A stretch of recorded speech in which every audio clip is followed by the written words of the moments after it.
বিসমিল্লাহির রহমানির রহিম। আসসালামু আলাইকুম প্রিয় বন্ধুরা, ঈদের দিন যত কাছে আসে মৃতরা কেন কাঁদে আর তারা কেন দোয়া করে? হাই, ঈদের দিন যেন কখনো না আসে। প্রিয় বন্ধুরা, ঈদের দিন হলো আনন্দ খুশির দিন, কিন্তু অনেক সময় আমরা আনন্দে এত মশগুল হয়ে যাই যে আখিরাতকে ভুলে যাই, আর কবর জিয়ারতের মাধ্যমে আখিরাতের কথা স্মরণ হয়।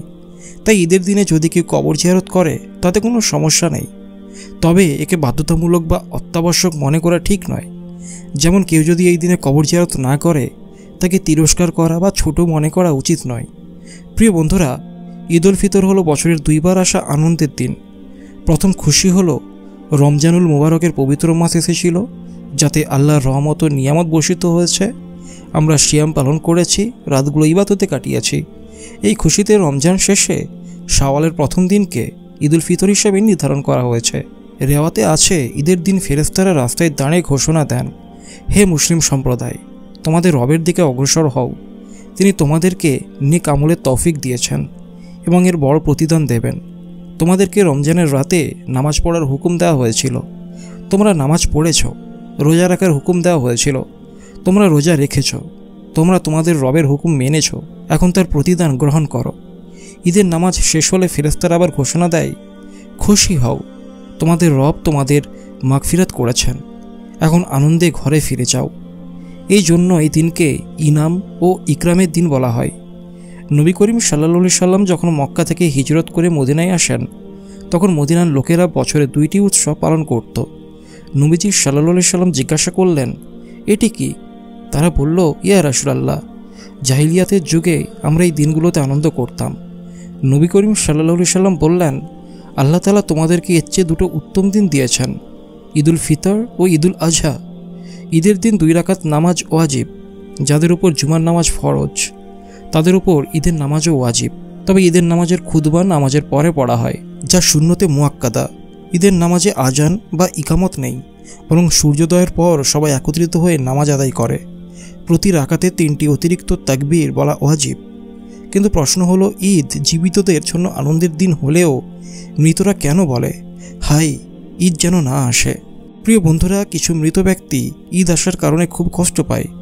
আমরা যখন ঈদের শপিংয়ে ব্যস্ত থাকি, আনন্দ করি, তখনও কবরবাসীরা দুঃখে কাঁদে।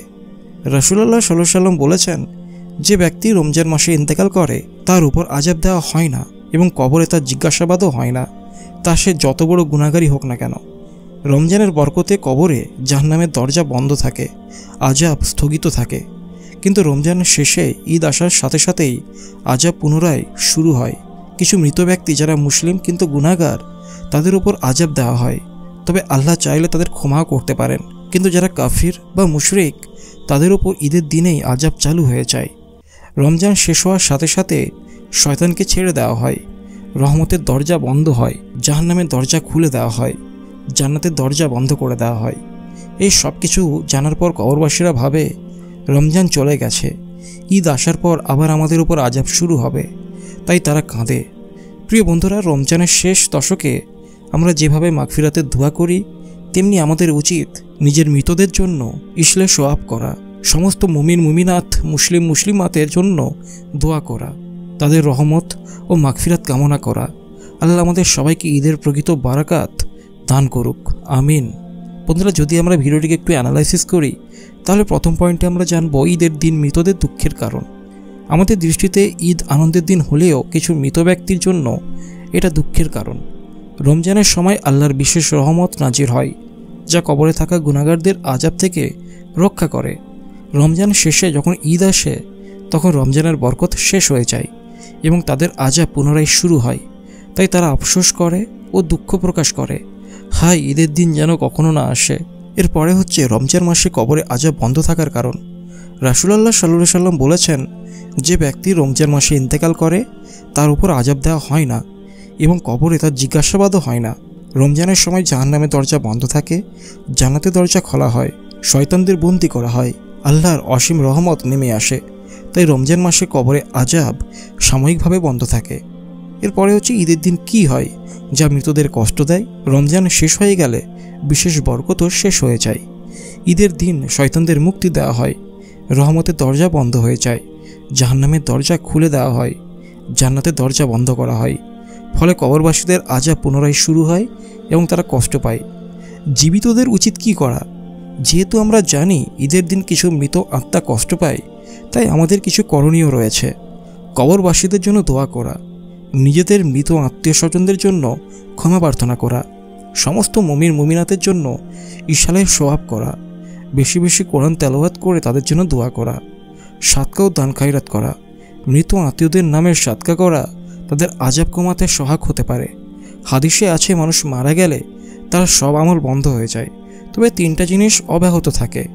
1 সাদকায়ে জারিয়া, 2 উপকারী জ্ঞান, নেক সন্তান যে তার জন্য দোয়া করে।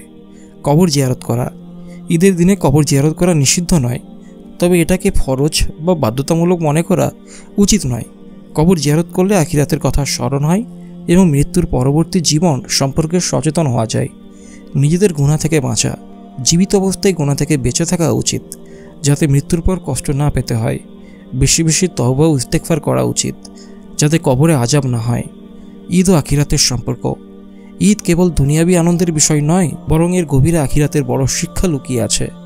ঈদ আমাদের মনে করিয়ে দেয় যে সব আনন্দই ক্ষণস্থায়ী। দুনিয়ার আনন্দ একদিন শেষ হয়ে যাবে, ঠিক যেমন রমজান শেষে ঈদ আসে এবং আবার জীবন তার স্বাভাবিক গতিতে ফিরে যায়।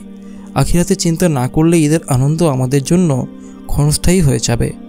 ঈদ হলো পুরস্কারের দিন, ঠিক যেমন কিয়ামতের দিন মুমিনরা পুরস্কার পাবে। ঈদের নামাজ শেষে ফেরেশতারা ঘোষণা দেয় যে তোমাদের মাগফিরাত হয়েছে, আনন্দে ঘরে ফিরে যাও। কিয়ামতের দিনও যদি আমরা নেক আমল করতে পারি, তবে আল্লাহ আমাদের মাগফিরাত করে জান্নাতের সুসংবাদ দেবেন। ঈদের দিনে খুশি হওয়া যেমন সুন্নত, তেমনি আখিরাতে সফল হওয়ার জন্য আমল করা ফরজ।